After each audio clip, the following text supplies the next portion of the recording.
चरक ने जो घृत का वर्णन किया है, घृत का वर्णन किया है वो निदान स्थान में ज्वर के प्रकरण में एक जगह घृत का महत्व बताया गया है, निदान स्थान में चरक। उसके बाद 13वें अध्याय में स्नेहन अध्याय में,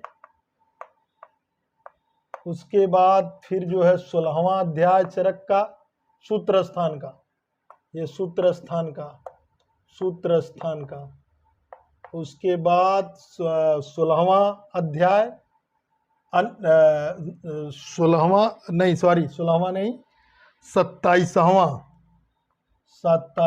अध्याय अन्नपान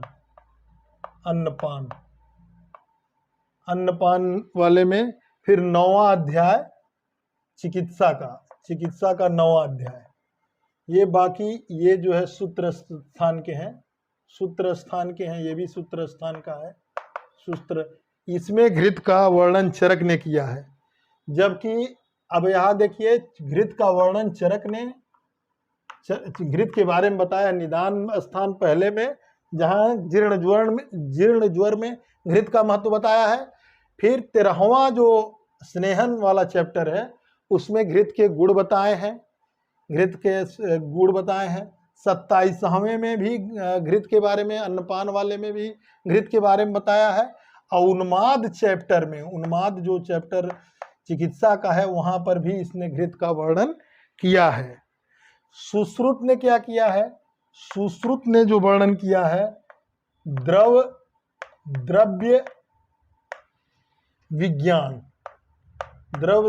विज्ञानी, ये 45वां चैप्टर है सूत्र स्थान का 45वां चैप्टर है। और जो है वाग्भट्ट ने इसको वर्णन किया है द्रव्य विज्ञानी, उसका भी है द्रव्य विज्ञानी। ये जो चैप्टर है द्रव्य विज्ञानी, ये है 5वां चैप्टर है सूत्र स्थान। तो इसका मतलब चरक ने 13 और 27 में सूत्र स्थान के, सुश्रुत ने सूत्र स्थान के 45वें चैप्टर में, वाग्भट्ट ने सूत्र स्थान के अपने 5वें चैप्टर में वर्णन किसका किया है? घृत का, सूत्र स्थान की। और घृत का निदान में चरक ने पहले चैप्टर ज्वर प्रकरण में, और फिर 9वां उन्माद के चिकित्सा में, 9वां उन्माद के संदर्भ में ये चरक ने बताया है। अब उसके बाद दूसरा, जैसे हमने बताया था कि जो घृत का गुण होता है, घृत का गुण, नए घृत का गुण और पुराने घृत का गुण। तो घृत का जो गुण होता है, नए घृत का जो गुण होता है, नया घृत का गुण जो होता है, उस पर देखें तो ये रस में और विपाक में, एवं विपाक में क्या होता है? मधुर होता है। ये क्या होता है? मधुर होता है। ठीक है। उसके बाद गुरु, अभी हमने पढ़ा कि गुरु होता है, गुरु माने भारी होता है। तीसरा चीज हमने पढ़ा अल्प अभिष्यंदी। ये किसने माना? अभिष्यंदी, अल्प अभिष्यंदी। इसको ऐसे भी लिख सकते हैं गुरु, अल्प अभिष्यंदी, अल्प अभिष्यंदी। ये गुरु और अल्प अभिष्यंदी, ये सुश्रुत ने अपने में बोला है, सुश्रुत ने बताया है, गुरु और अल्प अभिष्यंदी। और वीर्य जो है क्या होता है? शीत होता है, वीर्य शीत होता है। ये हो गया। अब इस वीडियो में हम इस वजह से चर्चा कर रहे हैं कि पांडु के ज्यादातर प्रिपरेशन में गोमूत्र और जो है गोघृत का वर्णन आया है। इस वजह से अभी इसको बता के फिर मैं उसको बताऊंगा क्यों ऐसा होता है। तो वीर्य जो है शीत है, ठीक है, नया घृत का वीर्य शीत है। पुराने में पुराना है, तो पुराना में ये जो रस और विपाक जो मधुर था, अब यहां हो जाएगा रस और विपाक कटु। अब देखें, कटु हो गया। और वीर्य जो शीत था वो वीर्य अब बढ़ के क्या हो जाएगा, शीततम हो जाएगा वीर्य, और शीत गुण उसमें बढ़ जाएगा, शीत गुण में और वृद्धि होगी। जो अल्प अभिष्यंदी था, मतलब सरगुण इसको मान सकते हैं, सरगुण। अल्प अभिष्यंदी को क्या कह सकते हैं, सरगुण है लेकिन कम है, सरगुण है लेकिन उतना नहीं अल्प अभिष्यंदी है, मतलब निद्रा कारक होगा, लेकिन इसमें क्या है, सरगुण में भी वृद्धि हो जाएगी। तो ये कटु हो गया। अब पहले ये क्या करता था, इसी नाते लीवर की बीमारी में क्यों घृत देते नहीं है, अब पहले से कौन सा घृत देना है। लीवर की बीमारी में आप जो है अगर नया घृत देंगे तो वहां पे वो क्या करेगा, मधुर होने से कफ और गुरु होने से कफ और मेद को बढ़ाएगा, कफ को बढ़ाएगा दोष में और मेद को बढ़ाएगा। चरक ने इसको लिखा है कफ और मेद विवर्धनम, तो ये बढ़ाएगा। तो जब फैट बढ़ेगा तो लीवर के लिए दिक्कत हो जाएगी। इस नाते लीवर की बीमारियों में पुराना नया घृत नहीं देते हैं, जो घृत कंट्राइंडिकेशन है, नया घृत नहीं देते हैं। अब संस्कार अगर नए घृत का कर दिया जाए, संस्कार कर दिया जाए नए घृत का तिक्त द्रव्यों से, किस द्रव्यों से, तिक्त द्रव्य से, तो जब तिक्त द्रव्य से संस्कार कर देंगे तो ये जो है क्या हो जाएगा, तिक्त, आप जानते हैं तिक्त द्रव्य क्या होता है, कफ शामक होगा और मेद को भी कम करेगा। और अगर कषाय द्रव्य से सिद्ध किया जाए तिक्त कषाय से, तब भी ये वही रिजल्ट आएगा, कफ शामक और मेद शामक, कफ शामक और मेद शामक।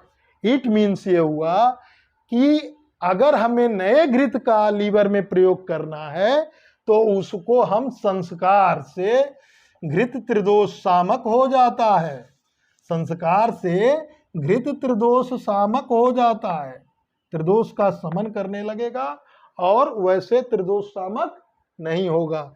और पुराना घृत है तो उसको आप डायरेक्ट भी दे सकते हैं, क्योंकि उसका देखिए कटु विपाक है, रस भी में कटु, विपाक में भी कटु, वीर्य में भी शीत और सरगुण के नाते क्लीनिंग ज्यादा करेगा, वह शीत गुण के नाते बढ़ गया है तो वो पित्त को शांत करेगा, और कटु हो गया तो इस नाते कफ और मेद को भी शांत करेगा। इस नाते पुराना घृत देने में आपको जो है लीवर के अंदर आप दे सकते हैं, देना चाहिए, या यूं कहें देना चाहिए। अच्छा, अब पुराने घृत को अगर हम तिक्त द्रव्यों से सिद्ध कर दें, तब तो और मजा है, तब ये लीवर के लिए ब्रह्मास्त्र हो जाएगा, बहुत बढ़िया जो है ये हो जाएगा, LIVER, लीवर के लिए बढ़िया हो जाएगा। ठीक है, अब फिर चर्चा करते हैं दूसरा पॉइंट जो है इसमें, अब कुछ इसमें पीजी पॉइंट ऑफ व्यू से भी मैं बताता चल रहा हूं कि जैसे कि उसमें उन्होंने कहा, ये चरक ने कहा कि, मैं श्लोक लिख दे रहा हूं, उग्र गंध उग्र गंध पुराणम उग्र गंध पुराणम स्यात् 10 वर्ष स्थितम, 10 वर्ष, हम श्लोक को तोड़ के लिखते हैं, 10 वर्ष स्थितम, स्थितम, स्थितम घृत, घृतम, स्थितम घृतम, कि पुराना घृत को 10 वर्ष को अगर पुराना है तो उसको पुराना घृत कहेंगे। तथा फिर दूसरी लाइन में बोला लाक्षा, लाक्षा रस निभम समम, समम शीतम, और ज्यादा शीत हो गया तो शीतम प्रपुराणम, प्रपुराणम, प्रपुराणम, प्रपुराणम। चरक ये चिकित्सा 9, चरक चिकित्सा 9 उन्माद वाले चैप्टर में, चिकित्सा उन्माद वाले चैप्टर में ये दिया हुआ है। तो इसको मैंने बता दिया कि 10 वर्ष, सुश्रुत ये चरक ने बताया कि 10 वर्ष तक का उसको पुराना घृत मानेंगे, और जो है 10 से ऊपर अगर है, लेकिन वो कैसे जानेंगे 10 वर्ष पुराना घृत? उग्रगंध हो जाएगा। तो ये भी बहुत इंपॉर्टेंट चीज है, उग्रगंध पुराणम, उग्रगंध पुराणम।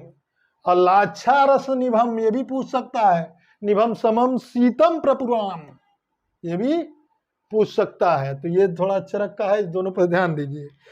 दूसरा इसने बताया है कि जो है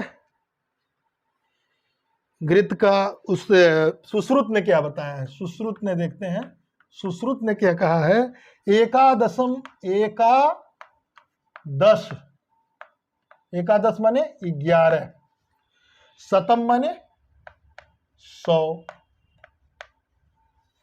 100, एकादशम शतम चैव, चैव वत्सर, वत्सर, चैव वत्सर, अनुसितम, अनुसितम, अनुसितम, घृतम, घृतम, रक्षोघ्न, घृतम रक्षोघ्न, घृतम रक्षोघ्न, कुंभ सर्पी, कुंभ सर्पी मतलब क्या हुआ? 11 से 100 वर्ष के बीच का जो घृत हो, वत्सर अनुशितम घृतम जो होगा 11 से 100 वर्ष का, एकादशम शतम च ये वत्सर अनुशितम घृतम रक्षोघ्न कुंभ सर्पी, मतलब रक्षोघ्न माने सारे इन्फेक्शन से, बैक्टीरिया के इन्फेक्शन से रक्षा करेगा। और ये इतना वत्सर, ये इतना टाइम जब पीरियड पूरा कर लेगा तब इसको क्या कहेंगे? कुंभ सर्पी कहेंगे। फिर अगली लाइन देखिए, परतस्तु कुंभ सर्पी स्यात्, कुंभ सर्पी स्यात्, तब इसको कुंभ सर्पी कहेंगे। उसके बाद परतस्तु, पर माने इससे अधिक, पर माने क्या होता है? अधिक, पर तस्तु, पर तस्तु, अस्तु और पर मिला परतस्तु, महाघृतम, महाघृतम, महाघृतम। अब जो है इससे ऊपर मतलब 100 वर्ष से अधिक जो होगा उसको क्या कहेंगे? महाघृतम, महाघृत कहेंगे। क्या कहेंगे? महाघृत कहेंगे। ये सुश्रुत सूत्र 45 से 97, ठीक है। तो एक चीज ये भी हो गया कि ये जो है चरक सूत्र। अब फिर वाग्भट्ट ने क्या बताया? वाग्भट्ट को देखते हैं। वाग्भट्ट, वाग्भट्ट ने इसमें कहा है स्नेहा नाम उत्तमम शीतम वय स्थापनम परम। क्या कहा? वाग्भट्ट ने कहा, उसमें वाग्भट्ट ने कोई एक टाइम नहीं बताया है कि क्या कितने वर्ष को क्या घृत कहेंगे, लेकिन घृत के बारे में उन्होंने बताया है कि स्नेहा नाम उत्तमम शीतम वह स्थापन परम, माने स्नेहों में उत्तम और आयु की स्थापना। अच्छा, दूसरा हारित ने कहा है, हारित का बता देते हैं। हारित ने कहा है कि यथा यथा, यथा यथा मतलब जैसे जैसे घृत पुराना होता जाएगा, जराम याति, जराम याति, जराम याति गुणवत्स्यात्, गुणवत्स्यात्, वत्स्यात्, गुणवत्स्यात्, गुणवत्स्यात् तथा तथा, तथा तथा। अरे वाह, क्या हमारे मन लायक बात करी कि जैसे जैसे घृत पुराना होता जाएगा उसमें संस्कार से उसके गुणों में वृद्धि होती जाएगी, मतलब वो जो है ज्यादा बढ़िया होता जाएगा। उसके बाद भाव प्रकाश ने क्या कहा है? भाव प्रकाश ने कहा कि जो है वर्षाद ऊर्ध, वर्षाद ऊर्ध, ऊर्ध, वर्षाद ऊर्ध मतलब एक बारिश अगर बीत जाए, वर्षाद ऊर्ध माने एक साल के घृत को पुराना घृत माना है। क्या माना है? पुराना घृत माना है। ठीक है।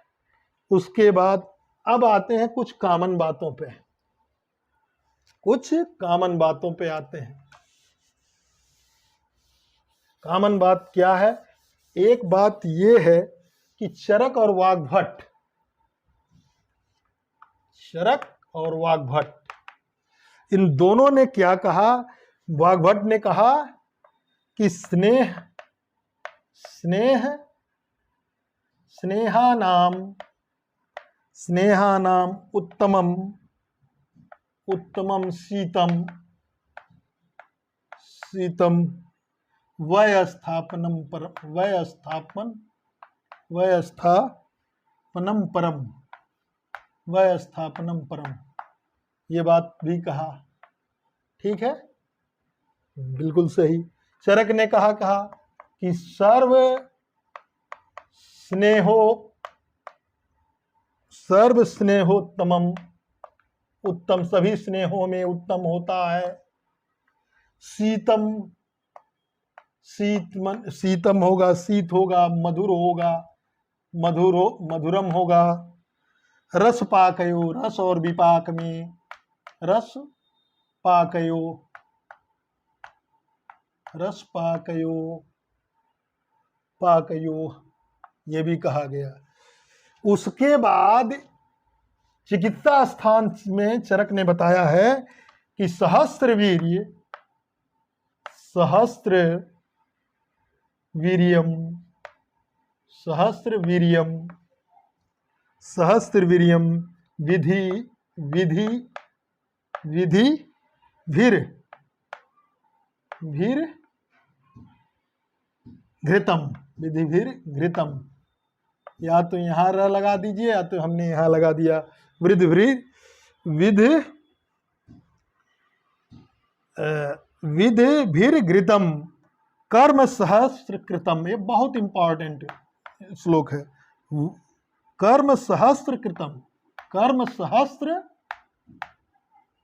कृतम मतलब जितना ज्यादा इसको संस्कार करेंगे, जितना ज्यादा ये पुराना होगा, उतना ज्यादा इसमें सहस्र माने हजार, सहस्र बाव, सहस्त्र मतलब हजार गुना, 100 गुना, सहस्र बाव, सहस्र बाव। वीर्यम विधि, विधि भी घृतम, विधि भी घृतम कर्म सहस्त्र कृतम। तब ये बहुत ज्यादा कर्म करने वाला होता है। संस्कार से, संस्कार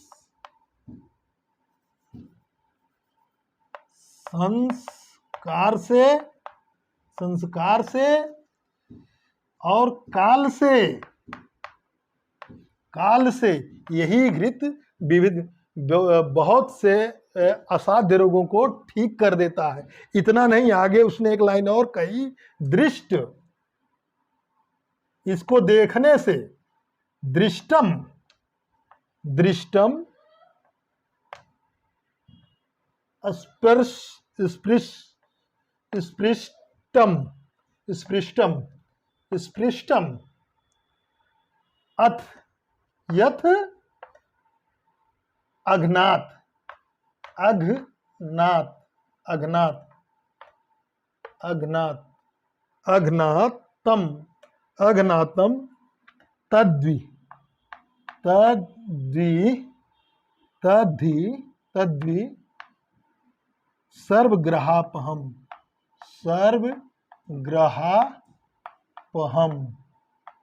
मतलब क्या हुआ? इसको देखने से, स्पर्श करने से और इसको देखने से, स्पर्श करने से सभी ग्रहों से इससे मुक्ति हो जाती है, इतनी इसमें पावर आ जाती है। अध्ययनात्, अध्ययनात् माने नस्य, अध्ययनात् माने इसका नस्य भी दिया जा सकता है, नस्य। देखने से, स्पर्श करने से, इसका अगर 100 वर्ष का पुराना घृत है, 100 चरक ने चिकित्सा स्थान बताया, 100 वर्ष से ऊपर का अगर घृत है तो उसे, या 100 वर्ष पुराना घृत है तो उसको देखने से सभी मेंटल डिसऑर्डर सब क्या हो जाते हैं? समाप्त हो जाते हैं। क्या मतलब? ये रसायन का काम करने लगेगा, ये रसायन का काम करने लगेगा। इसका चूंकि गुण ओज के गुण के समान होता है, इस नाते इम्यूनिटी को भी बढ़ाएगा, इम्यूनिटी को भी बढ़ाएगा और ओज को भी बढ़ाएगा, बल को भी बढ़ाएगा, डिटॉक्सिफिकेशन भी करेगा, डिटॉक्सिफिकेशन भी करेगा, डिटॉक्सिफिकेशन, क्लीनिंग भी करेगा, क्लीनिंग भी करेगा। और किसकी? बिलियरी चैनल की, बिलियरी चैनल की क्लीनिंग भी करेगा। चरक ने इसी क्लीनिंग बिलियरी चैनल की करेगा। प्रिवेंट ओज बलवर्धक, डिटॉक्सिफिकेशन, क्लीनिंग। तो इसका मतलब जितना पुराना होगा उसमें, क्योंकि उसके पीछे मैंने कारण बता दिया कि वो कटु हो जाता है, लघु हो जाता है और ज़्यादा शीत हो जाता है, इससे श्लेष्मा बढ़ता नहीं है और फिर वो त्रिदोष सामक हो जाता है, त्रिदोष सामक हो जाता है। चरक ने जो है, चरक ने उसको त्रिदोष, सुश्रुत, सुश्रुत ने भी त्रिदोष सामक माना, भाव प्रकाश ने भी त्रिदोष सामक माना और चरक ने भी कहा कि त्रिदोष सामक है। निदान स्थान में कहा कि संस्कार से वो जो है, संस्कार से भी जो है त्रिदोष सामक है। लेकिन महाघृत के बारे में जब और पुराना हो जाए तब सुश्रुत ने कहा है कि कफ वात का भी समन करता है, कफ वात का भी समन करता। इसका मतलब पहले स्टेज में यह वात पित्त सामक था और कफ मेदवर्धक था, लेकिन दूसरे स्टेज में त्रिदोष सामक हो गया, त्रिदोष सामक हो गया। उसके बाद जो है जब और पुराना हो गया तो सुश्रुत ने कहा है कि कफ और वात, कफग्न और वात को अनुलोमन करता है या वात सामक होता है, और कफग्न भी कहा है वात, तो कफ वात सामक, इससे हम सेंस ले सकते हैं। तो इसका मतलब ये जो हो गया, इसका हो गया। इसी नाते घृत जो है दिया जाता है पहले कंडीशन, क्योंकि उसका जो विपाक था वो भी चेंज हुआ, कट हुआ, जो क्योंकि अब फैट बनाएगा नहीं लीवर में, तो इस नाते लीवर की बीमारियों में दिया जा सकता है पुराना घृत। और नया घृत बिना संस्कार के तिक्त द्रव्यों से या तिक्त कषाय द्रव्यों से करके ही देना चाहिए, तिक्त कषाय द्रव्यों से करके ही देना चाहिए। उसके बाद आते हैं नए पॉइंट पे।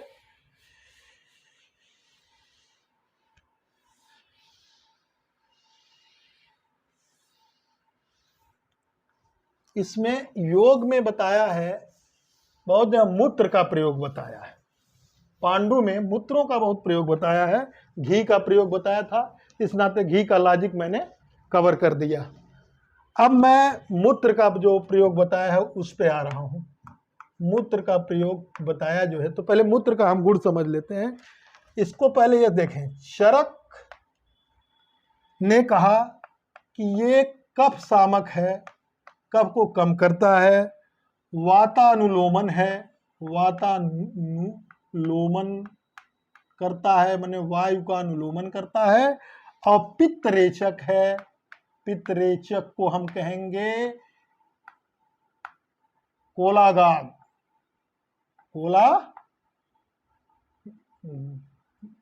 गुआ ड्रग, जो कोलागाग, जो मॉडर्न में कोलागाग आती है, या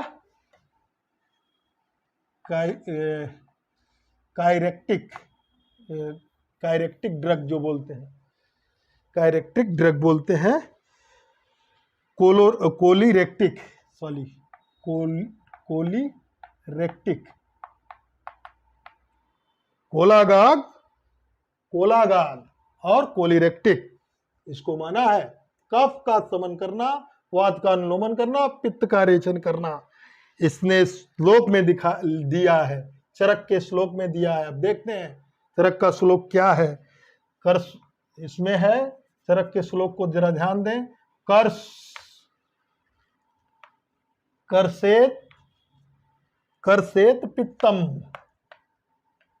करसेत पित्तम अधोभागम, अधोभागम, अधोभागम, करसेत पित्तम अधोभागम इत्य, या लास्ट लाइन है, इत्य अस्मिन, अस्मिन इत्य अस्मिन, इत्य अस्मिन गुण संग्रह, इत्य अस्मिन गुण, इत्य अस्मिन गुण संग्रह। संग्रह मतलब इसके पहले वाली लाइन क्या है, ये लास्ट की लाइन है कि ये पित्त का कर्षण करता है अधोभाग से। मूत्र जो है पित्त को अधोभाग से निकालता है, इसी नाते इसको पांडु में देते हैं। पहला कारण ये हुआ बताने का। दूसरा इसमें लिखा है इसमें एक जगह इसके ऊपर में, पहले हम अगर गुड़, चलिए पहले गुड़ की बात बाद में करेंगे, पहले इसको लिख लेते हैं फिर गुड़ बताते हैं। फिर इसने लिखा है पांडुरोग, पांडुरोग, पांडुरोग उपसृष्टा, उपसृष्टा, उपसृष्टा, उपसृष्टा नाम उत्तमम, उत्तमम समम च उच्यते, च उच्यते। मतलब क्या हुआ कि पांडु रोग में, पांडु रोग में इससे बढ़िया जो है कोई चीज नहीं है। पांडु रोगों के लिए मूत्र सबसे ज्यादा हितकारी होता है, और गुदा मार्ग से ये जो है पित्त को निकालता है। उसके पहले के लाइन अगर देखें, फिर उसके इसमें कहा है और फिर बोला है, जो जो लाइन इंपॉर्टेंट है, ये श्लोक का कोटेशन बहुत इंपॉर्टेंट है जिसको नोट कर सकते हैं। दूसरा तीसरी पॉइंट उसने बोला कि श्लेष्माणम, श्लेष्माणम,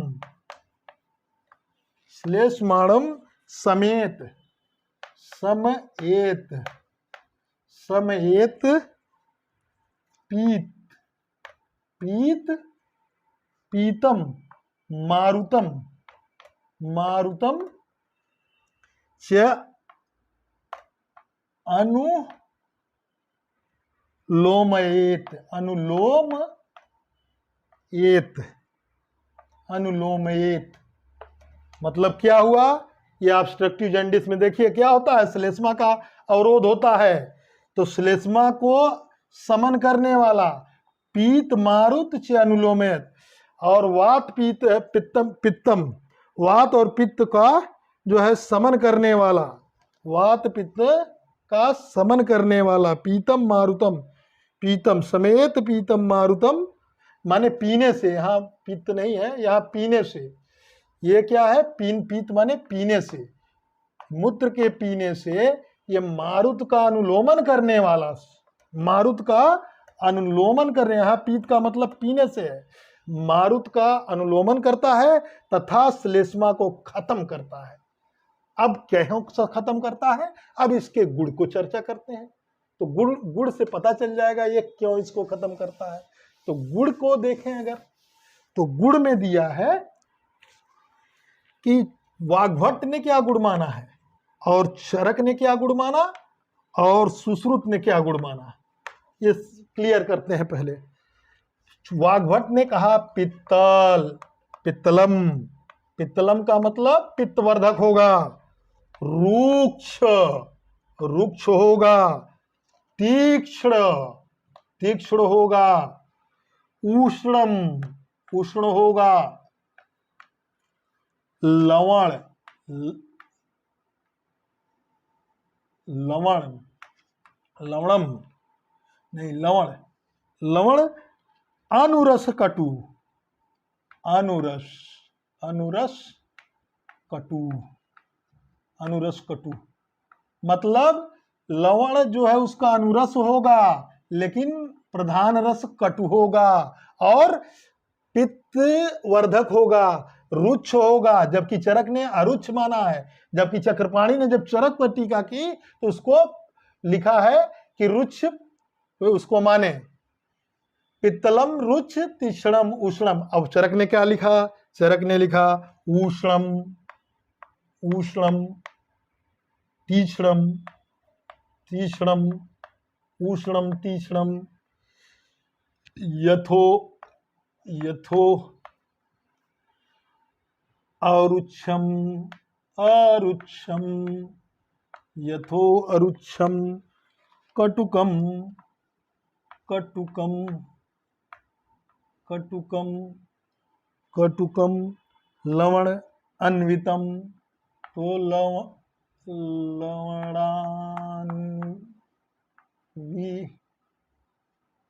लवणान्वितम, लवणान्वितम, ठीक है, लवणान्वितम, ये आधा न है, लवणान्वितम, ठीक है, लवणान्वितम। सुश्रुत ने कहा कटु, तीक्ष्णोष्ण, तीक्ष्ण, तीक्ष्णोष्ण, या अलग अलग कर संधि विच्छेद करेंगे तो तीक्ष्ण और उष्ण लिखेंगे। तीक्ष्णोष्णम, लवण अनुरसम, माने सभी ने लवण अनुरस माना है। अनुरसम, अनुरसम, लघु, लघु, ये क्लियर हो गया, ये जो है क्लियर हो गया कि ये लघु। तो ये क्या है, ये सब कफ को समन करने वाले हैं। क्या करेंगे, ये सब कफ का समन करेंगे। अब ये देखिए कटु, तीक्ष्ण, उष्ण, लवण, ये सब जो है बाइल के गुण हैं। ये सब जैसे बाइल के गुण है, पित्तवर्धक गुण है। क्या है, ये सारे गुण जो है, गुण क्या है, ये पित्त को बढ़ने वाले पित्तवर्धक गुण हैं। ये पित्तवर्धक गुण हैं, ठीक है, पित्तवर्धक गुण हैं। अब जब पित्तवर्धक चीजों का ऑब्स्ट्रक्शन में, ऑब्स्ट्रक्टिव जॉन्डिस में हम देंगे तो ये पित्त को बढ़ा के स्रोतस का शोधन करेगा और पित्त को निकालेगा। इट मीन्स ये जैसे मॉडर्न में अर्सोडायाल कर रही है, अर्सोडायाल कर रही है, अब ये आयुर्वेद में यूरिन करेगा, यूरिन करेगा। पूछोगे कैसे करेगा, तो उसके लिए मैंने बताया, यदि पित्तवर्धक चीज को पित्तवर्धक चीज खिला के चिकित्सा करते हैं तो इसको कहते हैं विपरीतार्थकारी चिकित्सा। विपरीतार्थकारी चिकित्सा, जैसे विपरीतार्थकारी चिकित्सा, अगर सांप ने मनुष्य को काटा तो हम जो है एंटी वेनम देंगे। क्या देंगे, एंटी वेनम देंगे। लेकिन अगर एंटी वेनम को सांप में दे दें तो यह विपरीतार्थकारी चिकित्सा हो गई तो सांप के लिए वह विष के समान काम करेगा, तो ये विपरीतार्थकारी चिकित्सा हो गई।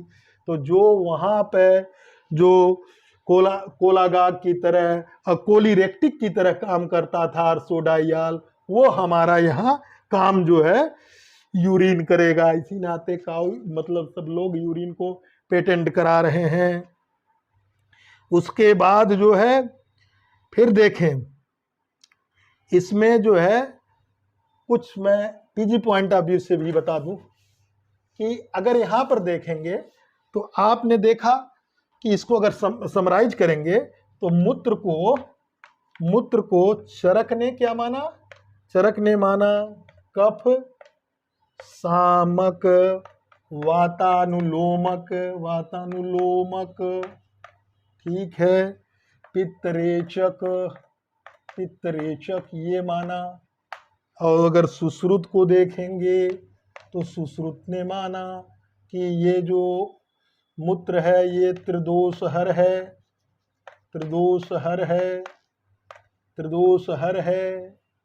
सुश्रुत ने त्रिदोषहर है। और वाग्भट्ट ने माना कि पित्तवर्धक है, ठीक है, पित्तवर्धक है। और सुश्रुत ने मनुष्य का मूत्र जो होता है, मनुष्य के मूत्र को सुश्रुत ने विषापहम कहा है, विषापहम बोला है। विषापहम माने विष को नष्ट करने वाला, विषापहम माने विष को नष्ट करने वाला, ठीक है। तो सुश्रुत ने विषापहम और भाव प्रकाश ने, अब देखिए सुश्रुत ने तो ये बोला, भाव प्रकाश ने बताया कि मनुष्य का मूत्र रसायन है, रसायन बताया। मनुष्य के मूत्र को रसायन बताया। अब बताइए, मूत्र में रसायन गुण पाए जाते हैं।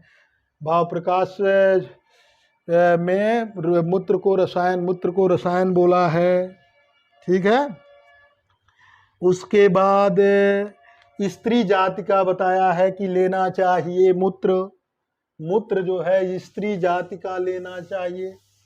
कौन कौन? पहले तो 8 मूत्र बताए हैं, उसमें है आवी, श्लोक से हमेशा चलिए,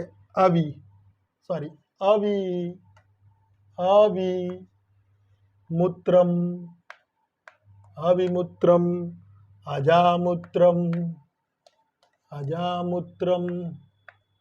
मूत्रम,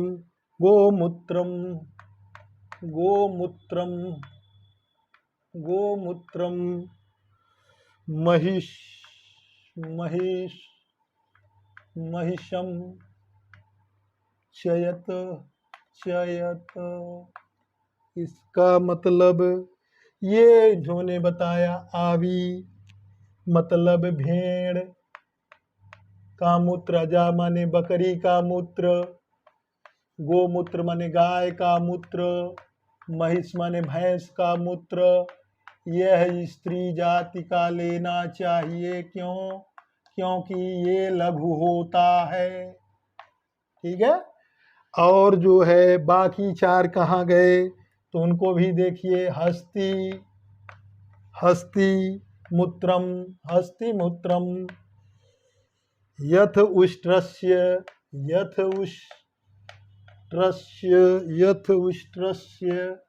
ऊंट का यथ उष्ट्रस्य, हयस्य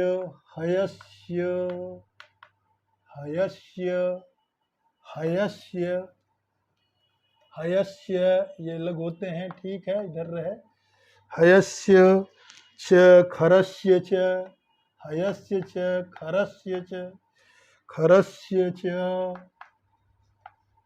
खरस्य च, अर्थात हस्ती माने हाथनी का,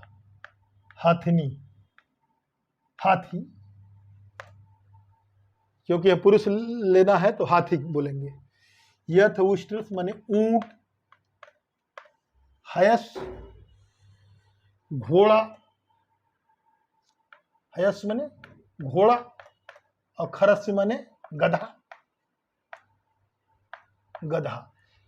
इनका पुरुष का जो है, इनका जो है पुरुष का मूत्र लेना चाहिए। इसका मतलब इसके पीछे लॉजिक होगा, कोई न कोई इसमें भी कोलिरेक्टिक या कोलागाग प्रॉपर्टी पाई जाती होगी, तभी ये अर्सोडाइयाल की तरह काम कर रहा है। लेकिन अर्सोडाइयाल जो है उससे कर रहा है, यहाँ विपरीतार्थकारी चिकित्सा हो रही है। ठीक है। अब जो है मैंने बताया मूत्र को बारे में, बहुत ही जो है इसको जो है अग्निदीपक के रूप में यूज किया जाता है। मतलब सारी बीमारियों में हमने बताया कि अग्नि जो है कम हो जाती है, तो अग्नि को भी बढ़ाता है। विषनाशक है, विषनाशक है, रसायन है। बहुत लोग देखा आपने, भाव प्रकाश ने माना रसायन है। उबटन में, लेप में, स्थापन बस्ती में,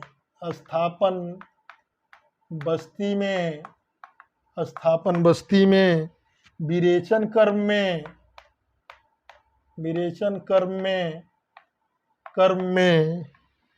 स्वेदन कर्म में इसका यूज किया जाता है बहुत। अब ये इतना प्रॉपर्टीज हो गया, प्रॉपर्टीज और सब पित्तवर्धक प्रॉपर्टीज है। तो ये कोलागाग और कोलिरेक्टिक ड्रग की तरह काम करता है। कोलागाग और कोलिरेक्टिक ड्रग कौन सी है वहाँ पे? अर्सो डीऑक्सी कोलिक एसिड, यही तो है अर्सोडाइयाल में। अब हम वहाँ पर क्या करेंगे? मूत्र का यूज कराएंगे, यही काम करेगा। कोलागाग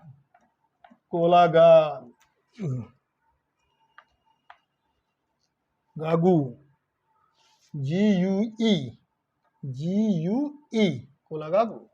कोलागाग। और कोलिरेक्टिक प्रॉपर्टी जिसमें पाई जाती है। ठीक है, पाई जाती है। वाग्भट ने अपने सूत्र 5/, वाग्भट ने 5/, सूत्र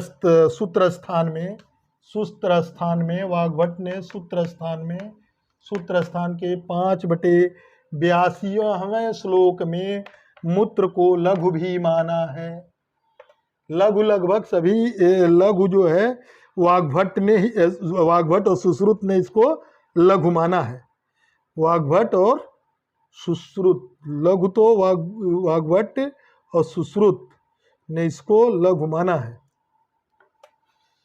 मतलब लघु प्रॉपर्टी। तो आपने देखा कि जब जो है ये चेंजेज होते हैं, तो हमारे कहने का मतलब एक चीज़ है कि जब ये चेंजेज होते हैं तो घृत भी, क्यों ऐसा मुझे आज घृत और तेल का उल्लेख करना पड़ा कि पांडु के प्रिपरेशन और जो है इसके प्रिपरेशन, पांडु में घृत और तेल का प्रिपरेशन ज़्यादा बताया गया है।